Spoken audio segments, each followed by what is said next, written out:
welcome all of you, the whole world, to come and celebrate, enjoy not only the Enlightenment ecosystem, the beauty of how it is getting revived. Be an insider for this great revival process. If you are an insider even for a startup company, you will understand not only the result of the company, even that being an insider is such a joy. Being an insider when it was happening is something extraordinary. So, I welcome all of you to come and be part of an insider of this revival of Kailasa, the Enlightenment ecosystem, sovereign order of Kailasa, Kailasa nation itself.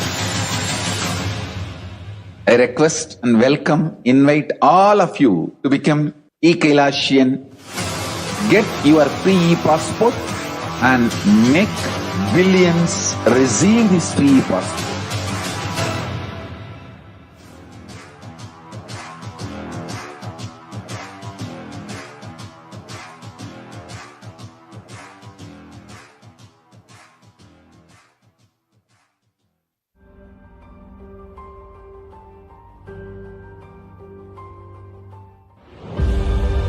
What I mean by the word e-Kailasa, listen intensely.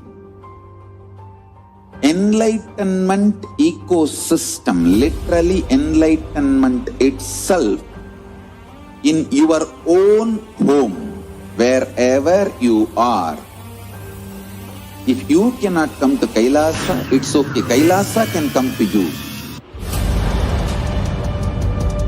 Kailasa coming to you is e-Kailasa.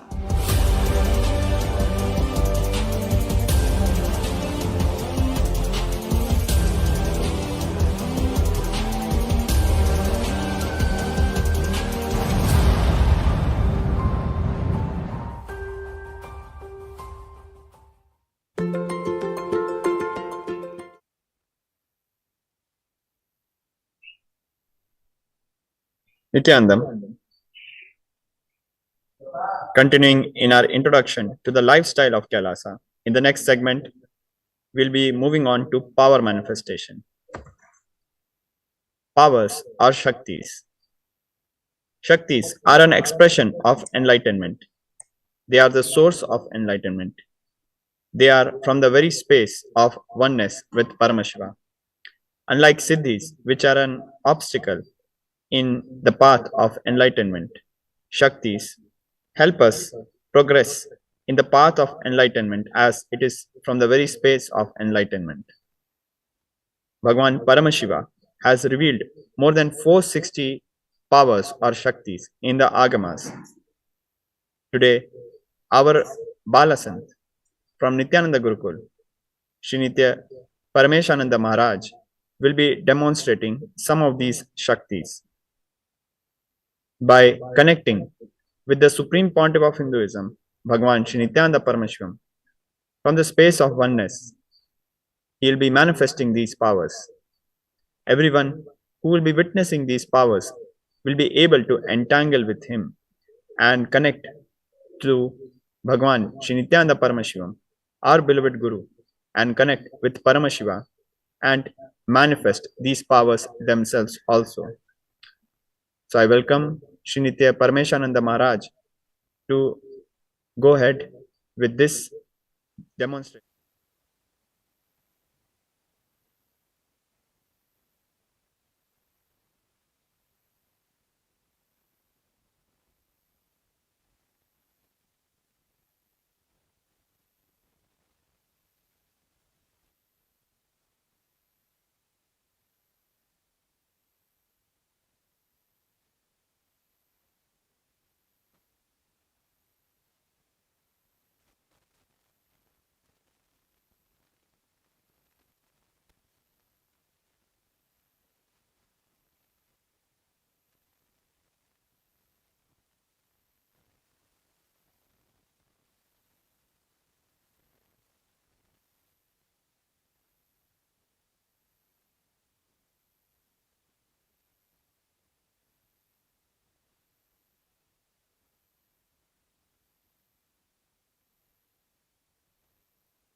Nithyanandam to all the viewers watching us live in all the social media platforms of Kailasa, our YouTube channel, Facebook channel, Twitter channel, and all our other social media platforms. A very warm welcome to every viewer who's sitting with us at this very auspicious time to manifest the extraordinary powers of Paramashiva.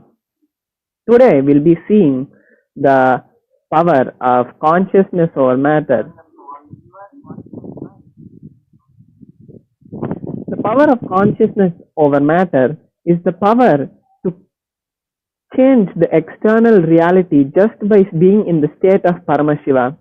We might have heard so many stories from our history, like the Itihasas and Puranas, where numerous masters have been able to change the external world just by sitting under a tree, just by standing on one leg. The same thing here, our beloved Swamiji, our beloved Master, our beloved Guru, the Supreme Pontiff of Hinduism, Bhagavan Sri Nithyananda Paramashivam, is just making it available to us just by giving one initiation. Now, we will be seeing the Shastra Pramana for this power. The Shastra Pramana is from the Vijnana Bhairava Tantra, Dharana 95, Sutra 120. Kvachid vastuni vinyasya shanay drishtim nivartayet tajnanam chitta sahitam devi shunyalayo bhavet. Bhagavan Paramashiva beautifully says that having fixed one's eyes on a particular object, vastu, one should slowly withdraw the sight from the object. Here Paramashiva says that we have to move the gaze to the third eye, remove the gaze from the external world and bring it towards the third eye. Just suck your eyes into your third eye. Then Paramashiva says to eliminate the knowledge and impression of the object, which Paramashiva means by doing unclutching. Paramashiva wants us to unclutch from all the thoughts. We may not be able to stop the thought, but when we stop engaging with the thoughts, when we stop understanding and making chain out of the thoughts, we will be in the space of unclutching and the thoughts will not disturb us. So that is the space where we can be in a beautiful connection and communion with Paramashiva.